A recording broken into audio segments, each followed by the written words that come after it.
So let's just be real quick. The President of the United States must be 35. The President of the United States must be natural born. That's the big one because that's the unusual one. And you must have lived here for 14 consecutive years. And some people get that mixed up. Basically what it means is you must have been born in America. You then could have moved, bless you, overseas. And then you have to come back and live here again for 14 consecutive years. Yes, sir? What about areas? Go ahead. You're lovely. What about areas like Guam or Puerto Rico? What if you're born there? There are very and it's the same, the more common one, and again, I remember years ago, I think I completely destroyed a student's life. If you're born in the military, if you are born on the military base, you usually are granted American citizenship, your paperwork says, and sometimes you get dual. If, like, let's say your parents were stationed in Germany, you are born in a German hospital and they do not immediately sort of file the correct paperwork, you actually will be considered a German citizen. I believe they are granted citizenship. Next, let's just make sure the president has a 4-year term. What was the term restrictions? Wrong. The original president had no term restrictions. Where did the idea of 2 terms come from?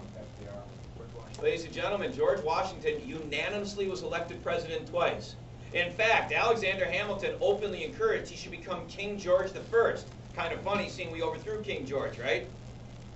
Is there anybody in this world who could have beaten George Washington for president? No. He was unanimously elected. There was not a single do you know how difficult that is? Everybody was happy with him. George Washington, after being unanimously twice, said the country needed change. George Washington set a precedent of 8 years. Then someone mentioned FDR. For those of you who don't know, during the Great Depression and World War II, Franklin Roosevelt was elected for 4 terms. 4. It was after Roosevelt, because he died in his 4th term, that people felt that that was a long time, and that's when we put in an amendment to restrict that. Okay? So please be aware, today there is an amendment that says a president can have 8 years, or excuse me, 10 years or 2 terms. Some of you are like, what do you mean 10 years? If you are a vice president and take less than 2 years, that is considered half a term, you could have 2 more years of your own. So the maximum amount of time you can be president today is 10 years. Next, the president has always been chosen by the Electoral College. This is where you get into confusing. Did we go over this? No. Ladies and gentlemen, under the Constitution, what do we know? Every state gets the same number of electors as representatives. Representatives would be House and Senate. Does that make sense? Trick question. What is the smallest amount of representatives or electors a state can get then? 3. Every state gets 2 senators, and by law, the least amount of House members is 1. That's 3, correct? Now, let's be very clear. Today, if you want to go home and confuse your parents, if you want to confuse other people, you bring up how a lot of people still believe the president is elected by the people. Does anyone know why the Electoral College was created? They didn't trust the people enough. Alexander Hamilton, you notice that name's going to start coming up hot, believed that the average person was a sheep. It's not that he believed that they were bad. He believed that they were gullible and naive, and they didn't care about a lot, and they weren't well educated, and they would, like, oh, let's imagine, they would listen to a stupid cartoon, or excuse me, a stupid commercial that would say that this president was born in Kenya, and they would blindly believe it. They would listen to an ad that would say that this president did cocaine, and they would blindly believe it. Boy, sure sounds like some could never happen, doesn't it? Have you guys listened to Fox News and CNN? Are those open, bipartisan journalism? Ladies and gentlemen, today, where is the problem? This is kind of the statement back here. We have the Electoral College, but the electors used to be educated elite. The electors were men who were very well educated, who were designed to look out for all of us because the president is so powerful. Today, what do most states have? Laws that say the people of the state vote, and then your votes determine the electors. See the problem? Today, we vote in Wisconsin, and even though it says we're voting for Obama or you're voting for John McCain, the reality is you are voting for an elector who is a Democrat or Republican, and then that person will cast the ballot. My point, the purpose of the Electoral College was to have these very well-educated people who understood the men, who understood the politicians, who were going to look at what was best for America. And today the Electoral College has become much more, we let everybody vote, and what do we see? Did we bring up the whole Obamacare, Affordable Care Act thing to you? None of you saw this? It was amazing. Oh yeah, I saw you post it. Oh, I posted it? I watched Guys, there was journalists out and asked people, okay, I'd like to ask you questions about the Obamacare bill or the Affordable Care Act, and which one of the two would you support? And people would openly say, Obamacare is anti-America, it's communist, and I think that Affordable Care is what we need. What's the problem? It's the same bill. And ladies and gentlemen, that was Hamilton's argument. People are allowed to make decisions that they don't research, they don't investigate, they listen to the first, and honestly, this is dumb and stupid because you guys are supposed to be the educated ones, as most, for both parties, Republican, Democrat. Most political ads are just biased and dumb. Some people must listen to them, or why would people keep doing it? There must be evidence and statistics and data that shows that some mindless morons listen to that crap and they vote simply based on propaganda. And that is literally what the fear of Alexander Hamilton was. Power of the president. Oh, please be aware, just so no one is confused, under Article 2 it also says there's a vice president. Yes, the vice president has to have the same requirements as the president because really, if you don't know, the vice president's primary job is, he's a backup president. I mean, think about that. Our founding fathers believed the president was so important, we have a backup. In case he dies, in case there's a crisis, there is a backup. And with the exception of that, yes, the vice president is the presiding officer of the Senate. The only thing that he does in the case of that very, very unusual tie, because the Senate is an even vote, that's the only time that the vice president really ever has any separate power. Generally speaking, the vice president literally is the president in wings, so he does have the same requirements. All right, powers of the president. Number one. Check, check, check, check, check. He's the commander and he's the chief. Do not make any mistake. If you want to figure out why is Barack Obama more powerful than George Washington, George Washington was in control of an army of 14,000 men. Barack Obama is in control of the most powerful army the world has ever seen. He has at his disposal a nuclear arsenal that can wipe out life on the planet. When the United States became the dominant military power on the planet, the President of the United States took on a whole different role. I mean, that is the President's number one thing. Think of the powers. Make and force. The President enforces. That's why he gets the army. If you don't want to do it, he's the one who backs it up. Next. The President must approve all law. He has the power of veto. As we said, vetoes can be overridden, so again, please put a check mark, a check mark, a check mark. The next one is also a check mark. The President has the power of treaty. Folks, where's the check mark? The President makes treaties. In our class, the President is going to make many, many, many treaties. The President makes it, the Senate must approve it. Notice, again, checks and balances. Look at that beautiful idea of sharing. The President, as the Commander-in-Chief, makes agreements, but the Senate has to approve them. Yes, sir? So, I was thinking about this question the other day. So, if the Senate has power to declare war, can the President just send troops over or wherever they want? That's where problems have come in modern times. Up through World War II, the President would basically work with Congress and they would do it at the same time. What has happened since World War II as America became more of a world leader, we use this, and weapons became more deadly, we use this idea of like an imminent threat that, you know, if we don't act quickly, there isn't time. Because let's be honest, Congresses are more slow, more debating. And what has happened is the President has basically used this idea of urgency. You know, like think about when we hit Osama bin Laden. You know, you did not have time to have a 3-day congressional debate. I mean, you can't send a note to Osama and say, would you please stay in that hotel? Right? And that's kind of where the, you know, Is that the president's fault? Is it Congress's fault for letting him? But clearly, the president has become more aggressive with the use of the Army. It's not that the president should have control of the Army, it's should the Congress give more authority in the first place. That is definitely a debate of some people. The next one is the president the power of appointment. I think I've told you guys in 2032, Zach McNell will be elected president. At that time, Zach McNell will then appoint me in the United States Supreme Court. Please be aware, president appoints, and then all I need is the Senate to agree with that wonderful appointment. Does everybody understand this? Ladies and gentlemen, appointed positions, the president can appoint anyone he wants. We're going to get to that in the Supreme Court. But it's not just Supreme Court. It can be Postmaster General, it can be Ambassador.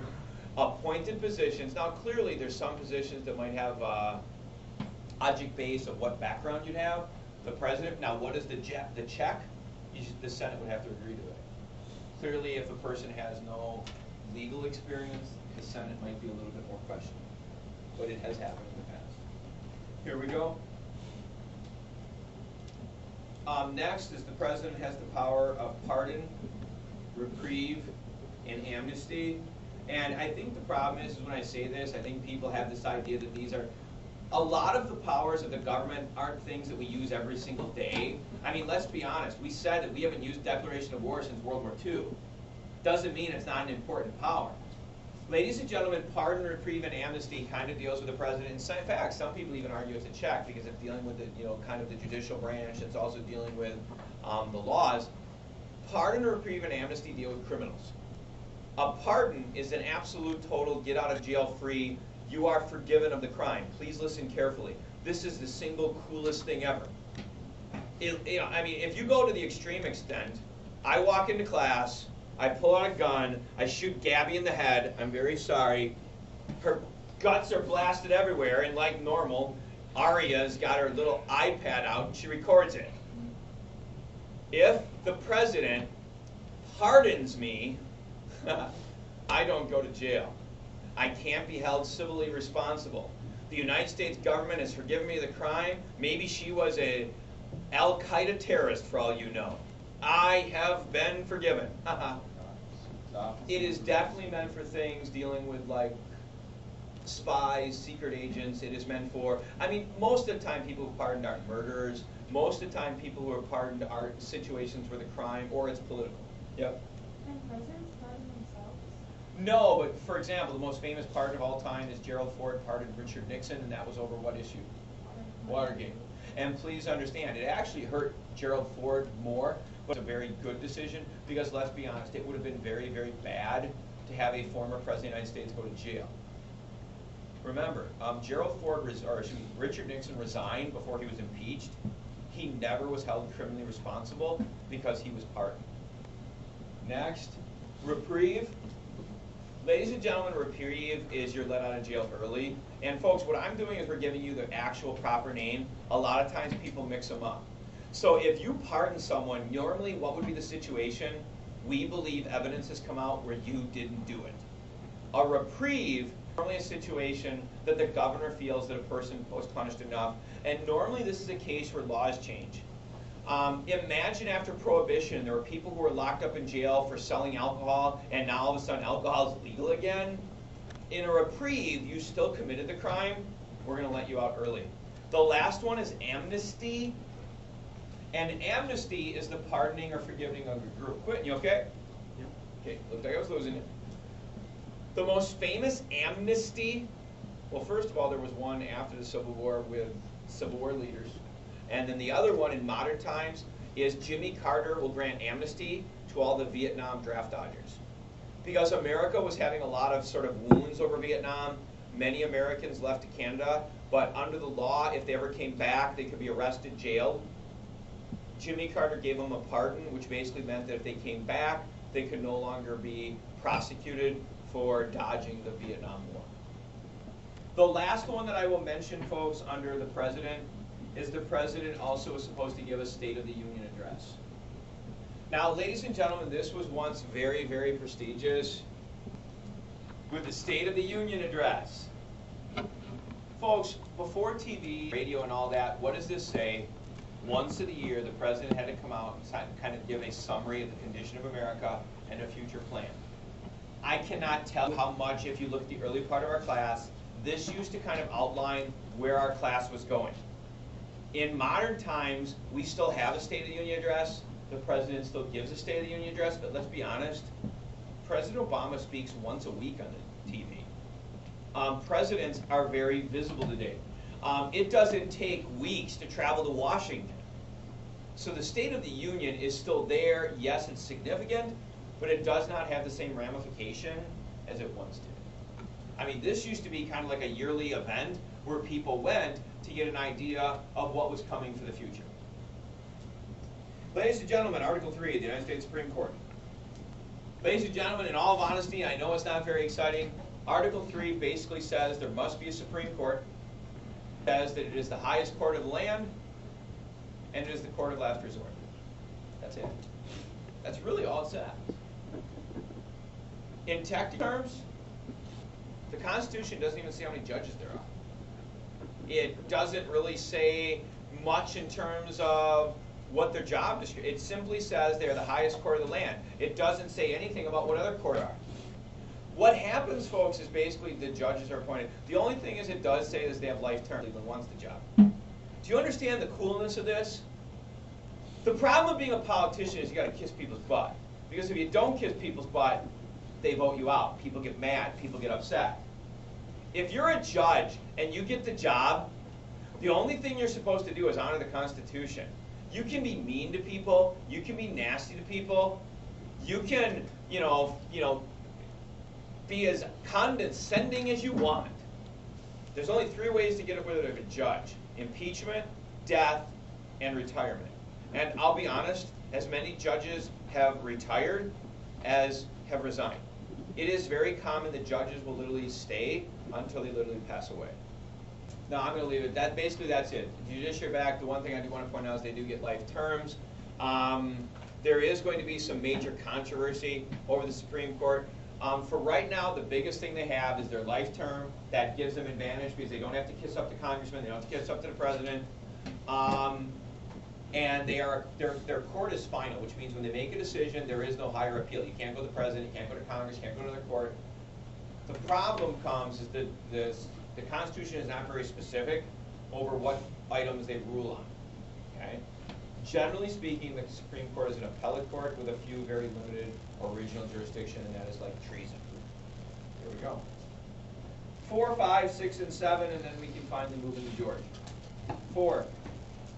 Ladies and gentlemen, 4 is very practical stuff. I'm not saying you won't see it in the test, but think of it this way, they're very practical. Number 4 is full faith and credit, and it's also basically it's citizenship. That might be the faster way. Basically what number 4 says, you are all Americans. You're not Wisconsinites, you're not New Yorkers, and what that means is any money problems, any criminal issues, they follow you. Also in number 4, it does create the process of new states. The main issue is when we add a new state, there will be no distinction between new and old states. Number 5 is the amendment process. I don't want to spend a lot of time in this. I'm sure Mrs. Randall will do a better job because there's actually, I think it's 3 different ways to do it. You can do a convention, states. Folks, what's the key thing is you generally, at some point or another, you need to get 3/4 of the states to agree.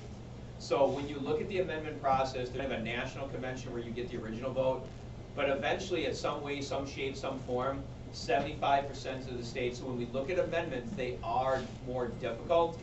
And when you simplify it, in order to make an amendment, 75% of the states, and there are different ways to do it, must vote yes.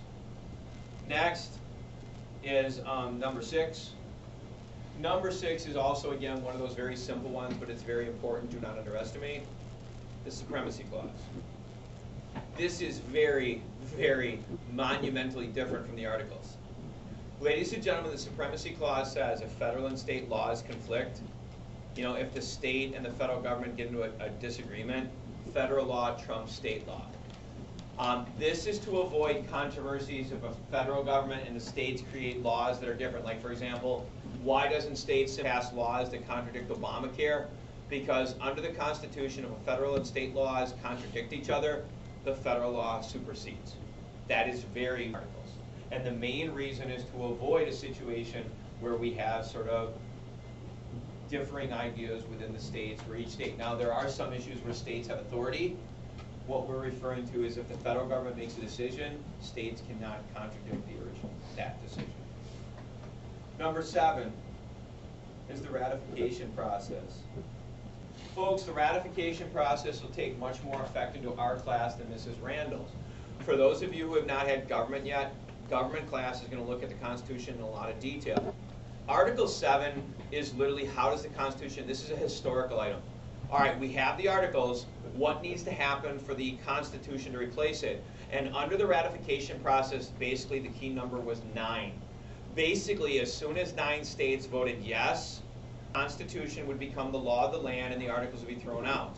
Can anyone tell me when you see that, what should be the item that pops out in your head? Under the definition of the ratification, the Constitution is going to be forced upon 4 states. Isn't that true? Because if we're saying 9 states must vote yes and it becomes ratified, we are therefore forcing it upon basically what was said. Everybody knows Rhode Island is not voting yes, correct? But there's going to be 3 others. And that's the ratification. So here we go.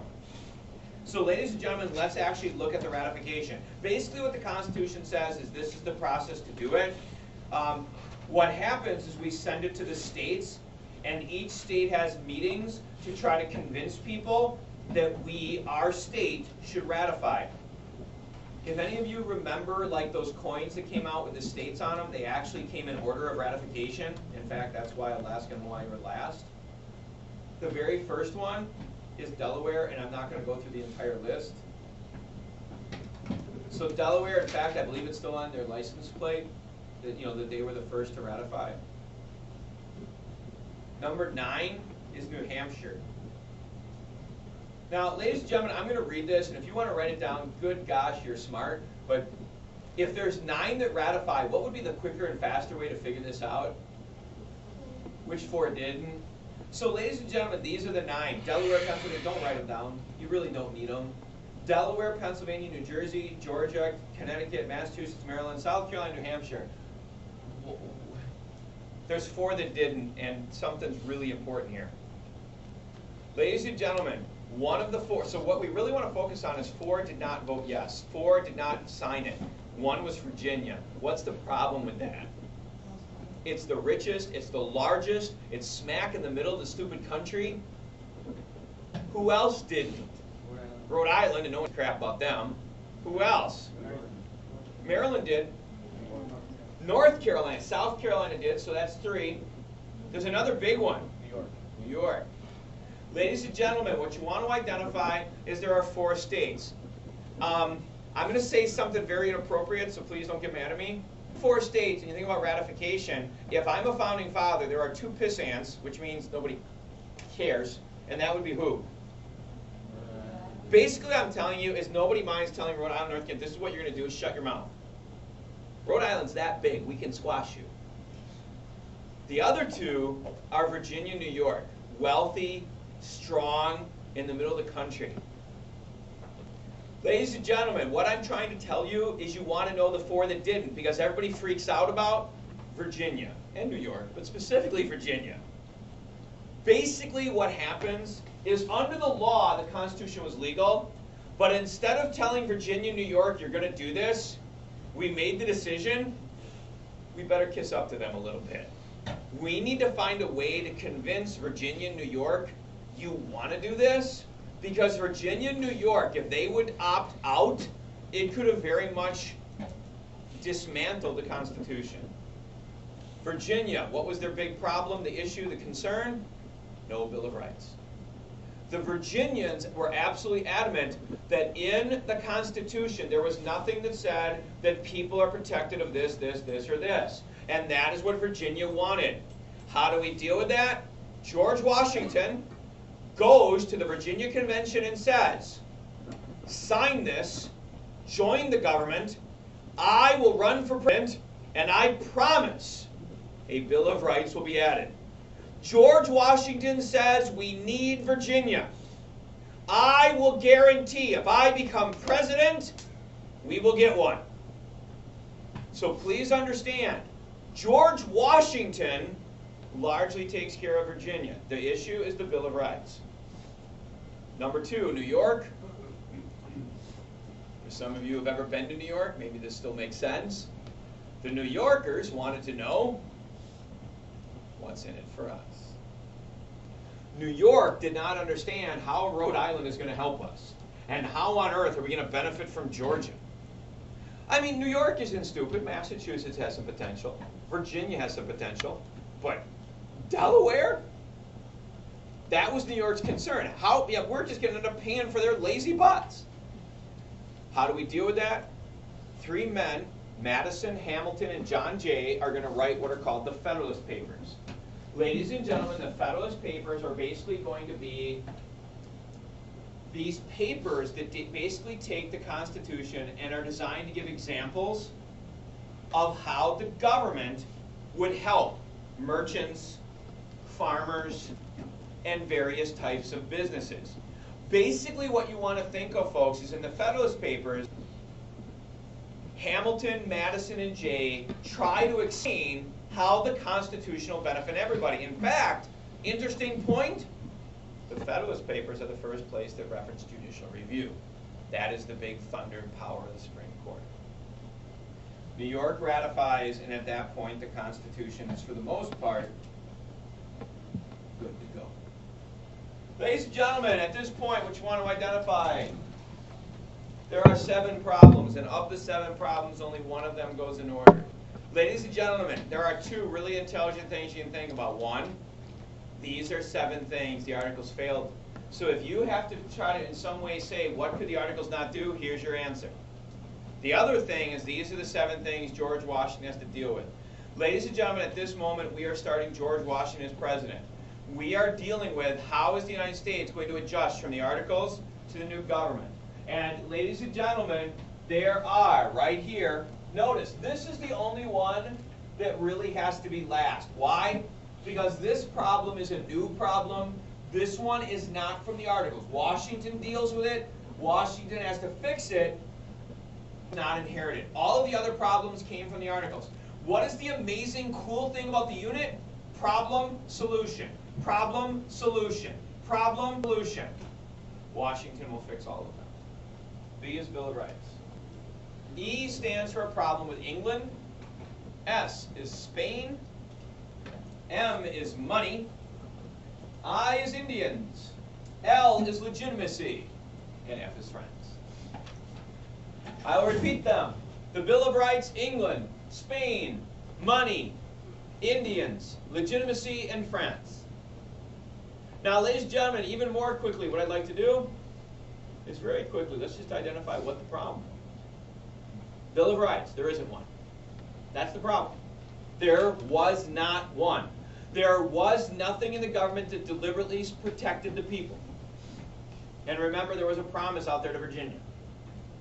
England, the British still occupied the proclamation for it.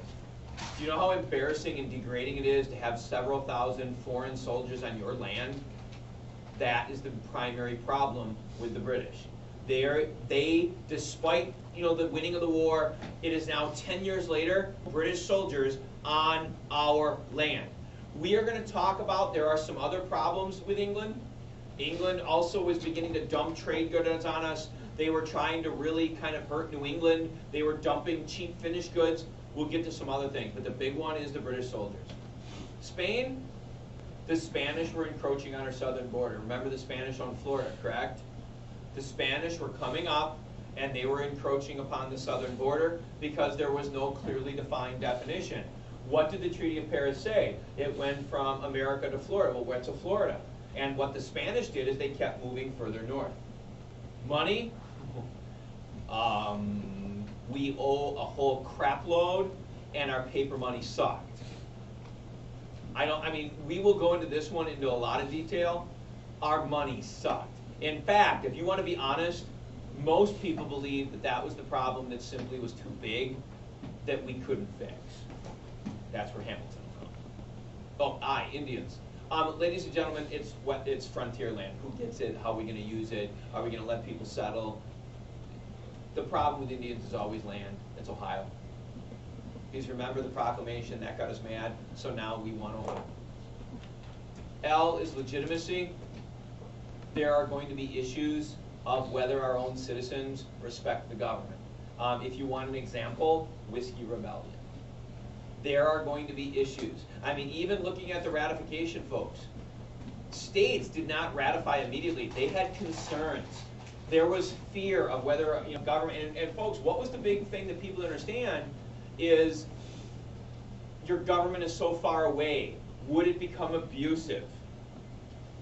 And the French one is going to be a new problem, so we'll wait to talk about that. All right, let's look at the Bill of Rights first. It is the most simple, the most easy, the most concrete. I wish I could say you all know these, right? Does there anybody know who can run through all 10? Ladies and gentlemen, there are 5 basic freedoms. Let's hit them. This will come up throughout the year. A lot of times when people get mad, when we look at famous Supreme Court cases, people argue that they're basic rights, and there are 5 of them. Speech, press, petition, religion, and assembly. Ladies and gentlemen, under the Bill of Rights, we all have, with the Bill of Rights, it's written by James Madison. The same man who wrote the Constitution. You might want to know, James Madison feared the Bill of Rights. Did everybody hear me? James Madison was terrified.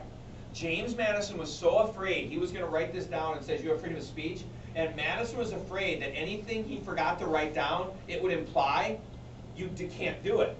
Does everybody see that? Madison was afraid that if he wrote down, these are your rights, anything he didn't put there, therefore the government would have the right to deny you because it's specific, well, it's not a right. So James Madison honestly believed a Bill of Rights would restrict the people. Did everybody get the 5 freedoms? I got 4. Speech, press, petition, religion, and assembly. Number 2, there's got to be some hardcore Wisconsinite who knows number 2. You have the right to keep and bear arms. And for those of you who have a hunting, toting family, please remember the amendment actually says you have the right to keep and bear arms to form a well-regulated militia. So ladies and gentlemen, the amendment isn't you just have the right to have a gun so you can be proud. You have the right to have a gun so you can form a militia so you can protect your family, or you can protect your family from the government itself. I mean, the amendment is actually more substantial than give you a gun. The amendment really says you have the right to form a militia.